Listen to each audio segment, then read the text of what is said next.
तो मुझे पता है कि इसी वीडियो का आप यहाँ पे इंतजार कर रहे थे अकाउंट्स का एग्जाम होने के बाद। अब ये दिक्कत थी कि भाई बिजनेस स्टडीज की तैयारी शुरू कहाँ से करें। बहुत सारे स्टूडेंट्स होंगे जो एंड मोमेंट प्रिपरेशन कर रहे होंगे, या फिर ऐसे स्टूडेंट्स होंगे जिनकी प्रिपरेशन होने के बाद भी मन में एक डर सा होगा कि भाई कोई क्वेश्चन रह तो नहीं गया, कोई क्वेश्चन स्किप तो नहीं हो गया, कोई इंपॉर्टेंट क्वेश्चन बता दो जिसको एंड मोमेंट रिवाइज कर सके, जिसको एंड मोमेंट भी यहाँ पे प्रिपेयर कर सके। तो आप सभी बच्चों की टेंशन को यहाँ पे कम करने के लिए या आपकी जिंदगी को थोड़ा सा आसान करने के लिए ये वीडियो मैं आपके लिए यहाँ पे लेकर आई हूँ। ये ऐसे क्वेश्चंस है जिनको पढ़ने के बाद एटलीस्ट आप बिजनेस स्टडीज के एग्जाम में यहाँ पे पास तो हो जाओगे। मतलब कुछ पढ़ा नहीं, साल भर एकदम ऐसे मजे किए हैं, साल भर आपने ऐसे ही बिता दिया है, अब सोच रहे हो कि ऐसा क्या ही तो करे कि बस कम से कम पास तो हो जाए।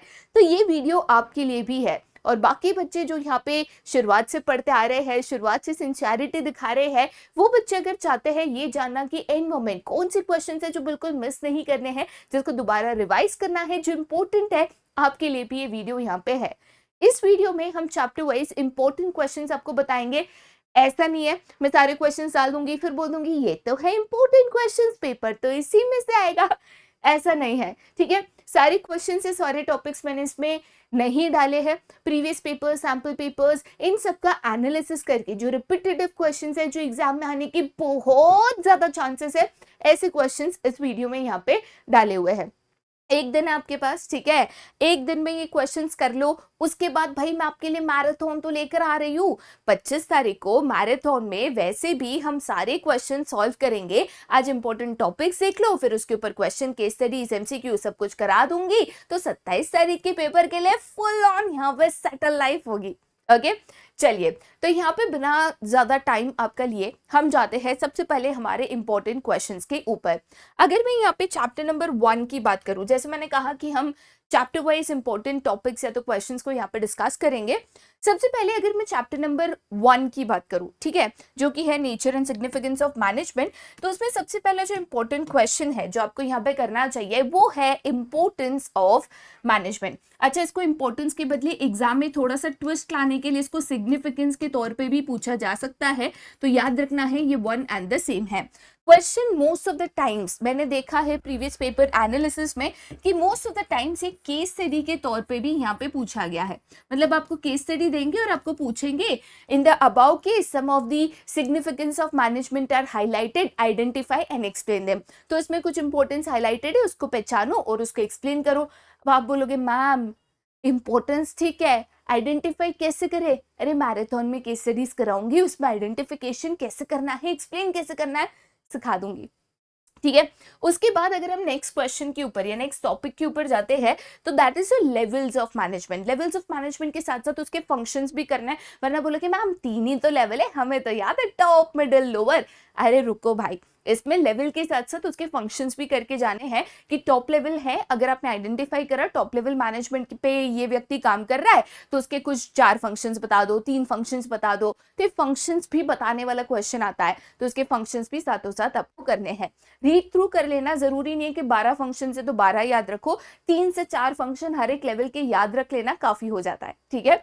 उसके बाद नेक्स्ट है आपका यहाँ पे कोऑर्डिनेशन। ये मेरा मोस्ट इंपॉर्टेंट टॉपिक यहाँ पे आता है। इनमें से कुछ टॉपिक्स है जिसको मैं मोस्ट इंपॉर्टेंट कहूंगी, मतलब ये एग्जाम में आने के 90% प्लस चांसेस यहाँ पे है।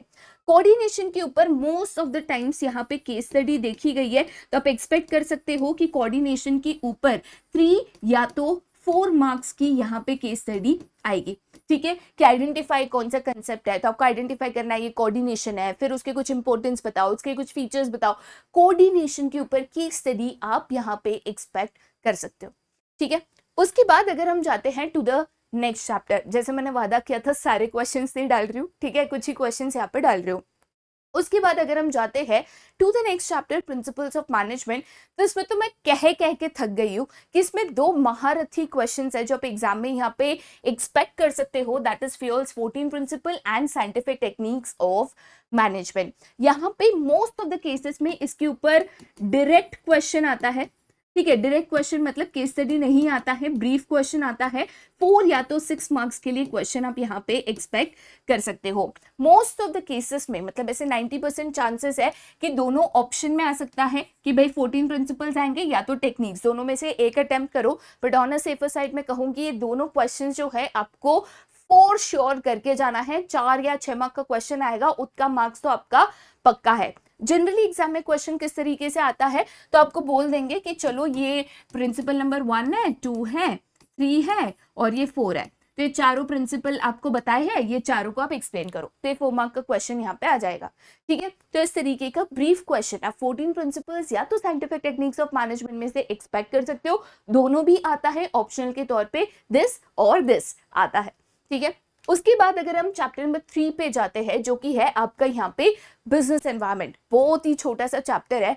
यहाँ पे मोस्ट ऑफ द केसेस में फीचर्स ऑफ बिजनेस एनवायरनमेंट के ऊपर की स्टडी यहाँ पे एक्सपेक्टेड है।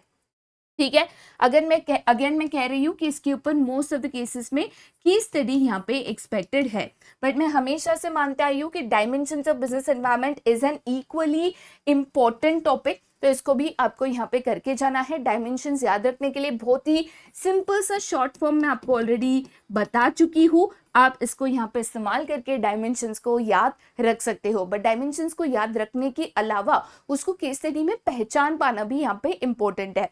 कैसे पहचानना है, अगेन मैं आपको केस स्टडी के बहुत सारे क्वेश्चन सॉल्व कराने वाली हूँ मैराथन में, तो उसमें मैं आपको यहाँ पे बता दूंगी। ठीक है, उसके बाद अगर हम जाते हैं चैप्टर नंबर 4 पे, जो कि है यहाँ पे प्लानिंग में मोस्ट इंपॉर्टेंट क्वेश्चन जो आने के 90% प्लस चांसेस है, that is the process of planning.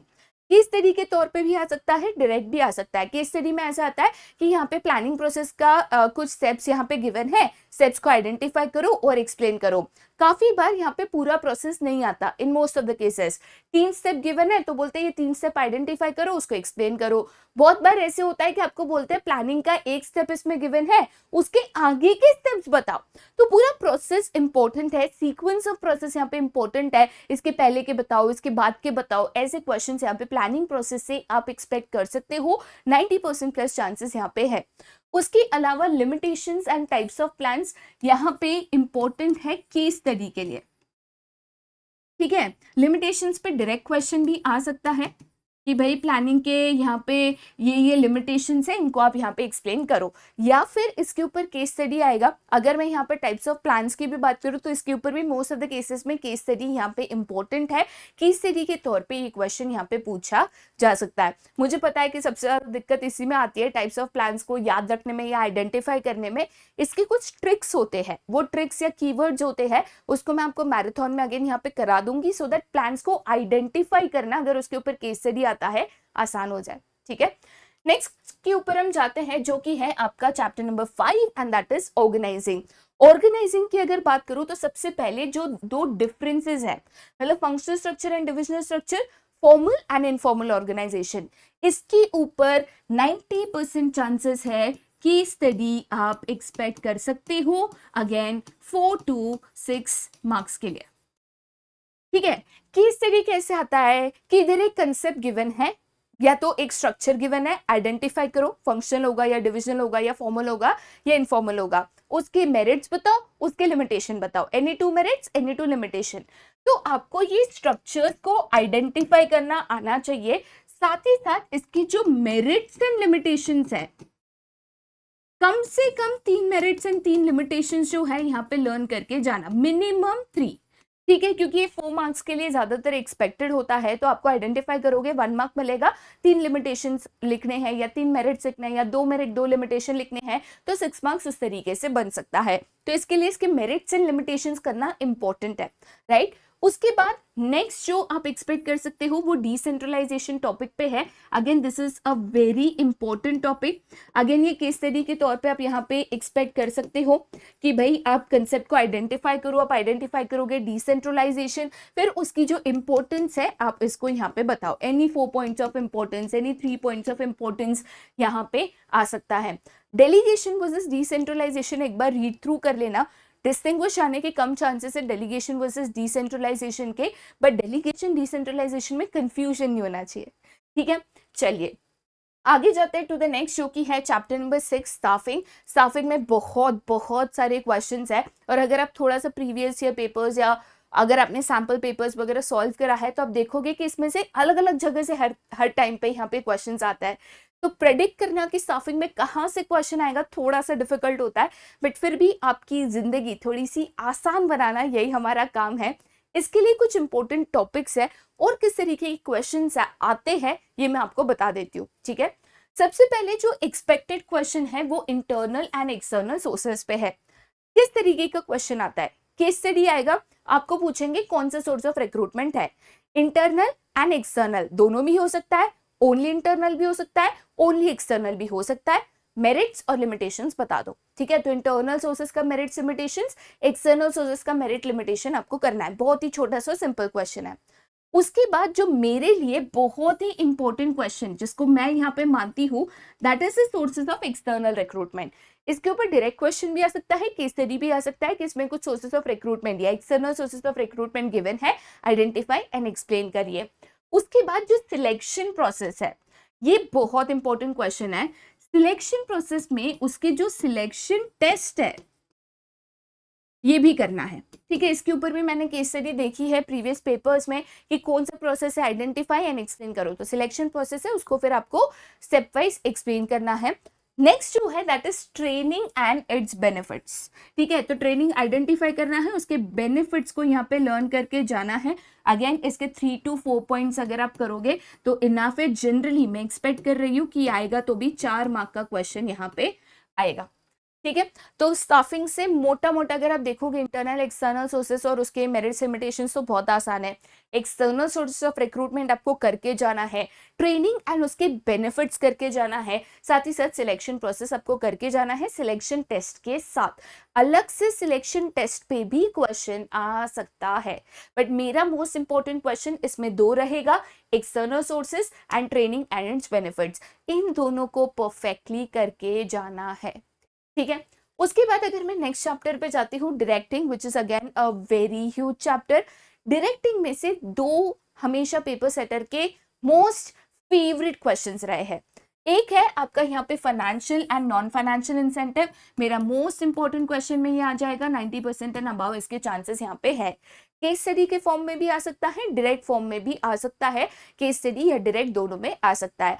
याद रखना आपका 50% पेपर डायरेक्ट होगा, 50% पेपर केस स्टडी फॉर्म में होगा। तो ऐसा नहीं है कि केस स्टडीज नहीं आते तो भाई नैया डूब जाएगी, डायरेक्ट क्वेश्चंस भी आएंगे भाई, 40 मार्क के तो डायरेक्ट क्वेश्चंस होंगे, ठीक है। उसके बाद अगर हम बात करें कम्युनिकेशन प्रोसेस की, तो इसका जो कम्युनिकेशन का यहाँ पे प्रोसेस है, प्लीज ये प्रोसेस भी आपको करके जाना है, ठीक है। सेंडर है, मैसेज है, रिसीवर है, एनकोडिंग है, डिकोडिंग है, ये पूरा प्रोसेस आपको करके जाना है, क्योंकि काफी बार ऐसे केस स्टडीज देखे गए हैं, स्टेटमेंट दिया गया होगा उसमें कौन सा कंसेप्ट है आइडेंटिफाई करो, ठीक है। तो मैसेज है उसको कन्वर्ट कर रहा है तो ये कौन सा कंसेप्ट है, फिर सामने वाला मैसेज को समझने की कोशिश कर रहा है तो ये कौन सा कंसेप्ट है, ठीक है। हम मैसेज को लिख रहे हैं तो ये कौन सा कंसेप्ट है। तो ये प्रोसेस के ऊपर भी कंसेप्ट पूछे जा सकते हैं, तो प्रोसेस को एक बार आपको करके जाना है। Again a very simple question है, केस स्टडी आता है इसके ऊपर तो भी बहुत सिंपल वाला आता है, ठीक है। उसके बाद द मोस्ट इंपॉर्टेंट क्वेश्चन, इसके बिना अभी तक तो पेपर बना नहीं और मुझे नहीं लगता इस साल भी बनेगा, and that is the barriers to communication. ये इसको मैं ना 4th स्टार दे देती हूँ क्योंकि इसका 95% एंड अबाउट चांसेस है, 90% भी नहीं। बैरियर्स टू कम्युनिकेशन बेटा करके ही जाना है। मालूम है बहुत दिक्कत होती है बैरियर्स को याद रखने में कि कौन सा सिमेंटिक है, कौन सा साइकोलॉजिकल है, दिक्कत होती है, बट ये क्वेश्चन आता ही है, तो इसके ऊपर थोड़ी मेहनत कर लेना बेटा। और अगर फिर भी दिक्कत होती है तो मैराथन में हम करवा देंगे, ओके। चलिए आगे जाते बेटा फिर टू द नेक्स्ट, जो कि है एक छोटा सा chapter again, that is controlling.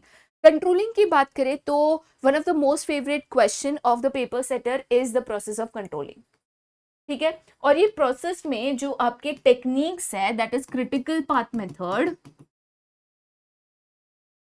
ठीक है, एंड उसके अलावा आपका मैनेजमेंट बाय एक्सेप्शन, इसको अलग से डिटेल में प्रॉपरली करके जाना। सिर्फ इसके ऊपर भी एग्जाम में क्वेश्चन देखा गया है, ठीक है। उसके अलावा थोड़ा सा चांसेस है कि प्रोसेस के अलावा इंपॉर्टेंस भी यहाँ पे डाला जा सकता है, बट अगेन प्रोसेस का ज्यादा चांसेस है, that is what I feel. बाकी इंपॉर्टेंस भी एक बार रीड थ्रू कर लेना, क्योंकि ऐसा केस स्टडी भी आता है कि identify the function and explain its importance, या तो क्यों ये इंडिस्पेंसिबल फंक्शन है, मतलब ऐसा फंक्शन है जो परफॉर्म करे बिना मैनेजमेंट यहाँ पे इनकम्प्लीट है। तो ये एक डायरेक्ट क्वेश्चन, मतलब इसके ऊपर जनरली आप देखोगे तो ब्रीफ क्वेश्चन आता है, why controlling is known as an indispensable function of management. तो ये करके जाना है। ओके, आगे चलते बेटा फिर टू द नेक्स्ट, जो कि है chapter number 9, that is financial management. Again एक ऐसा चैप्टर है which is very difficult to predict कि इसमें से कौन सा क्वेश्चन यहाँ पे आता है, क्योंकि हर साल के पेपर में अलग अलग अलग घुमा घुमा घुमा के क्वेश्चन यहाँ पे गिवन है।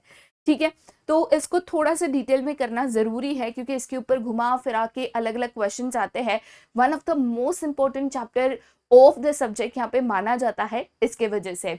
इसमें सबसे पहले जो फैक्टर्स अफेक्टिंग फाइनेंशियल डिसीजन है, अब इसमें financing decision, dividend decision, investment decision, तीनों में से किसी पे भी केस स्टडी आ सकता है, किसी पे भी। आइडेंटिफाई ये कौन सा फाइनेंशियल मैनेजमेंट डिसीजन है और उसके फैक्टर्स अफेक्टिंग बता दो, तो तीनों में से किसी पे भी आ सकता है। अच्छी बात ये है कि ये 4 to 6 मार्क्स के लिए आ सकता है, तो आप अगर 5 to 6 फैक्टर्स भी अगर करके गए तो चलेगा। ठीक है, इसके एक शॉर्टकट ट्रिक भी मैं आपको यहाँ पे बताती हूँ। अगर आप फैक्टर्स अफेक्टिंग देखोगे ना, चाहे वो फैक्टर्स अफेक्टिंग कैपिटल स्ट्रक्चर है, या फाइनेंसिंग डिसीजन है, या डिविडेंड डिसीजन है, इन्वेस्टमेंट डिसीजन है, तो इस पे कुछ फैक्टर्स कॉमन है। तो पहले ही कॉमन फैक्टर्स को आइडेंटिफाई करना है जो सभी में आप इस्तेमाल कर सकते हो, जैसे कैश फ्लो पोजीशन है, ठीक है, तो उसको आपको आइडेंटिफाई करके कॉमन फैक्टर्स पहले यूज करने हैं, फिर सब में एक दो फैक्टर चेंज करके यहाँ पे आप लिख सकते हो। आगे मैं आपको मैराथन में इसके ऊपर एक सेपरेट हो सके तो शीट भी बना के दे दूंगी। ठीक है, नेक्स्ट जो है that is factors affecting capital structure of a company. अच्छा, इसमें बच्चों का सबसे पहले डाउट होता है कि मैम न्यूमेरिकल का क्या करें। मैराथन में मैं 100% आपको न्यूमेरिकल्स कराऊंगी, किस तरीके के न्यूमेरिकल्स आने की पॉसिबिलिटी है वो भी बताऊंगी। न्यूमेरिकल्स पेपर में आ भी सकता है और नहीं भी आ सकता है, ऐसा नहीं है कि न्यूमेरिकल आता ही है। ठीक है, कभी कभी आ जाता है, कभी कभी नहीं भी आ जाता है, तो इसकी कोई गारंटी यहाँ पे नहीं होती है, बट मैं आपको न्यूमेरिकल्स कराऊंगी, एटलीस्ट एग्जाम में आ जाएगा तो उतनी गारंटी है कि आप न्यूमेरिकल सॉल्व करके आओगे अगर आपने मैराथन को कंप्लीट करा है। ठीक है, उसके बाद आता है आपका फैक्टर्स अफेक्टिंग फिक्स्ड और वर्किंग कैपिटल रिक्वायरमेंट। ज्यादातर अभी तक मैंने देखा है वर्किंग कैपिटल के ऊपर ज्यादा क्वेश्चंस यहाँ पे पूछे गए हैं। ठीक है, अगेन इसमें वही ट्रिक काम आती है, कुछ फैक्टर्स कॉमन है, जैसे साइज ऑफ अ कंपनी है या लेवल ऑफ ऑपरेशन है, तो ये कुछ फैक्टर्स कॉमन है, उसको आप करके जा सकते हो अगर ऐसा कोई क्वेश्चन आ गया, बट आइडेंटिफाई भी आ सकता है। ये कैसा थोड़ा भूल भुलैया वाला चैप्टर है कि इसमें से कहाँ से कब क्या पूछ लेंगे ना पता नहीं चलता, तो इसको इस तरीके से आपको प्रिपेयर करना होगा, जिसको मैं जरूर 100% आगे मैराथन में कराऊंगी। ठीक है, उसके बाद अगर हम आते हैं टू द नेक्स्ट जो कि है फाइनेंशियल मार्केट। फाइनेंशियल मार्केट में अगेन दो most favourite questions of the paper setter है। सबसे पहला है फंक्शंस ऑफ स्टॉक एक्सचेंज। 95% के ऊपर चांसेस है फंक्शंस ऑफ स्टॉक एक्सचेंज या तो फंक्शंस ऑफ सेबी या ऑब्जेक्टर सेबी आएगा। ठीक है, मोस्ट ऑफ द केसेस में अगेन ये और वाला क्वेश्चन होता है, बट सेबी और स्टॉक एक्सचेंज के ऊपर क्वेश्चन आता ही आता है। मैं सजेस्ट करूंगी, मेरा ये पर्सनल सजेशन रहेगा कि आप ट्रेडिंग प्रोसीजर को भी कर लो अगर आपके पास समय है, मैं उसको मैराथन में भी कराऊंगी, लेकिन functions of stock exchange and SEBI वाला टॉपिक करे बिना जाना नहीं। ये दोनों में से एक क्वेश्चन शॉर्ट पेपर में देखने मिल सकता है। ठीक है, उसके बाद आगे जाते हैं to the next chapter. Again ऐसा चैप्टर है जो मैक्सिमम वेटेज आपके पेपर में यहाँ पे रखता है। ठीक है, मार्केटिंग मैनेजमेंट की बात करें, अगेन बहुत बड़ा चैप्टर है, बहुत सारे टॉपिक्स है, बट इंपॉर्टेंट टॉपिक्स आपके लिए यहाँ पे कंपाइल करके लाई हूँ। सबसे पहले इंपॉर्टेंट टॉपिक है आपके फंक्शंस ऑफ मार्केटिंग। इसके ऊपर केस स्टडी भी आ सकता है। मोस्ट ऑफ द केसेस में आप देखोगे एंड में 6 मार्क्स का एक केस स्टडी आप मार्केटिंग मैनेजमेंट से एक्सपेक्ट करोगे। ठीक है, मतलब एक केस स्टडी 6 मार्क्स का मार्केटिंग मैनेजमेंट से आएगा। इसमें फंक्शंस ऑफ मार्केटिंग आने का काफी अच्छा खासा यहाँ पे चांसेस है। ठीक है, उसके अलावा मार्केटिंग मैनेजमेंट फिलोसॉफीज है, इजी क्वेश्चन है, तो ये भी आपको यहाँ पे करके जाना है। ठीक है, जो प्रोडक्शन है, प्रोडक्ट है, फिर आपका मार्केटिंग है, सेलिंग कंसेप्ट है, तो ये फिलोसॉफी जो है आपको यहाँ पे करके जाना है। उसके अलावा प्रोडक्ट मिक्स एक इंपॉर्टेंट पार्ट है, इसमें ब्रांडिंग, लेबलिंग एंड पैकेजिंग। ठीक है, एंड उसके बाद आता है factors determining pricing of a product. तो यहाँ पे मोस्टली आप केस स्टडीज एक्सपेक्ट करोगे, तो केस स्टडीज में फंक्शंस ऑफ मार्केटिंग डालने का चांस बढ़ जाता है, फिलोसॉफीज डालने का चांस बढ़ जाता है। तो टू मोस्ट इंपॉर्टेंट टॉपिक्स है जिसमें से मुझे लग रहा है 6 मार्क का क्वेश्चन आ सकता है। उसके अलावा प्रोडक्ट मिक्स आ सकता है कि भाई इसमें प्रोडक्ट मिक्स है, फिर उसके जो अलग अलग एलिमेंट्स है, ब्रांडिंग, पैकेजिंग, लेबलिंग, वो आपको एक्सप्लेन करने बोल सकते हैं। 4 पीस ऑफ मार्केटिंग कंसेप्ट आ सकता है, product, price, place, promotion identify करना, और तीनों चारों को आपको यहाँ पे 2-2, 3-3 लाइन में यहाँ पे एक्सप्लेन करना है। उसके अलावा जो factors determining pricing of a product as a brief question आ सकता है या एज अ केस स्टडी आ सकता है, बट मुझे लगता है इनके चांसेस यहाँ पे ज्यादा है। ठीक है, उसके अलावा अगर हम जाते हैं to the last chapter, consumer protection, again इसमें 2 favourite questions of the paper setters है, responsibilities and rights of a consumer. Most of the cases में 90% प्लस चांसेस है कि इनके ऊपर केस स्टडी पूछी जाएगी। आप एक्सपेक्ट कर सकते हो कि इसके ऊपर 4 मार्क्स की केस स्टडी पूछी जाएगी कि आइडेंटिफाई कौन से राइट्स है, आइडेंटिफाई कौन से रिस्पॉन्सिबिलिटीज है। इसके अलावा इसमें और ही एक ही इंपॉर्टेंट क्वेश्चन है, इसके अलावा मतलब ये 2 आपको प्रायोरिटी पे करना है, 90% चांसेस है कि इसमें से आएगा। एक एक्स्ट्रा क्वेश्चन है जो डिफरेंट रिड्रेसल एजेंसीज है as per the updated act. तो रिड्रेसल एजेंसीज को एक बार देख के चले जाना, district forum, state commission, national commission, उनका जो स्ट्रक्चर है, अमाउंट है, उसको मेनली करके जाना। 2 बार रीड करोगे तो भी इसको यहाँ पे समझ जाओगे। ठीक है, बट 90% प्लस चांसेस है कि इन दोनों में से एक आपको पूछा जा सकता है, राइट। जितना मैं इसको शॉर्ट में कंपाइल कर पा रही थी, बिकॉज जैसे मैंने कहा these are the most important questions. Obviously हो सके तो हमें पहले से पढ़ाई शुरू करनी होती है, सारे कंसेप्ट्स को करना होता है। अगर हमारा टारगेट होता है कि हम 80 मार्क्स में से 80 स्कोर करें या 75 एंड अबव यहाँ पे स्कोर कर पाए, राइट। बट कुछ बच्चे होते हैं जो कहते हैं यार जिंदगी यू लिव ओनली वंस, तो भाई आपके लिए ना ये क्वेश्चंस है कि एटलीस्ट ये क्वेश्चंस करके पास तो हो जाओगे। ठीक है, बाकी अभी मैंने आपको टॉपिक्स बताए हैं, टॉपिक्स के ऊपर ऑब्वियसली अलग अलग तरीके की केस स्टडीज, न्यूमेरिकल्स, घुमा फिरा के क्वेश्चंस आ सकते हैं। कैसे क्वेश्चंस आते हैं, कैसे इसको आइडेंटिफाई करते हैं, कैसे इसको सॉल्व करते हैं, कैसे एक्सप्लेन करते हैं, कैसे आंसर को पेपर में लिखते हैं, कैसे इन चीजों को याद रखते हैं, सारी चीजें मैराथन में आपके लिए कवर कराई जाएगी। मैराथन में जो हम क्वेश्चंस करेंगे एग्जाम टाइप क्वेश्चन से करेंगे, जैसे क्वेश्चंस एग्जाम में आप एक्सपेक्ट कर सकते हो, सो दैट जब पेपर आपके सामने आपको लगे अरे ये तो मैंने परसों करा था मैराथन में, ये तो मुझे आता है। ठीक है, तो कोशिश करेंगे कि सारे क्वेश्चन जो है हम मैराथन में यहाँ पे कर पाए। दोबारा हम 25 तारीख को मैराथन सीरीज में जरूर मिलेंगे। तब तक इंपॉर्टेंट टॉपिक्स है, फटाफट जाइए इन टॉपिक्स को जल्दी से जल्दी रिवाइज करिए और मैराथन में आने की तैयारी जरूर करिए। बाकी आप सभी को एडवांस में मैं यहाँ पे होली की बहुत बहुत शुभकामनाएं देना चाहूंगी। So wishing you all a very very happy Holi.